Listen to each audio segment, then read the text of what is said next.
동물병원에서 시술을 받은 반려견이 죽는 일이 벌어졌습니다. 그런데 견주가 받아본 진료기록부엔 병명도 치료 내용도 적혀 있지 않았는데요.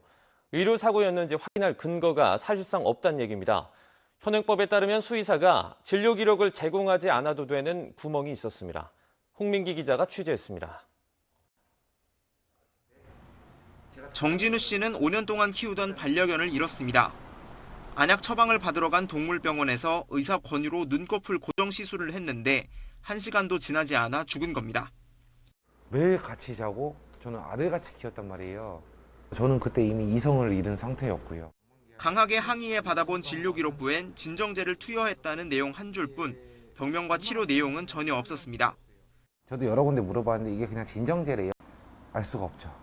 네. 증명할 수 있는 방법이 없어요.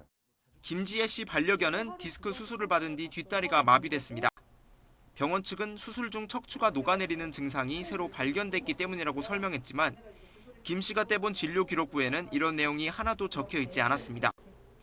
가장 중요하게 얘를 사망에 이르게 할 수 있는 질환이 언제 발견이 되었다는 안 적혀 있죠. 수술 중에 자기네들이 육안으로 확인을 했다. 하지만 저한테 연락하지 않은 거죠.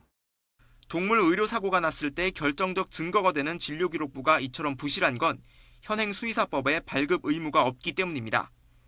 진단서, 검안서, 처방전 등을 요구받으면 정당한 사유 없이 거부할 수 없도록 돼 있지만 병명과 치료 방법이 담긴 진료 기록부는 발급해주지 않아도 되는 겁니다.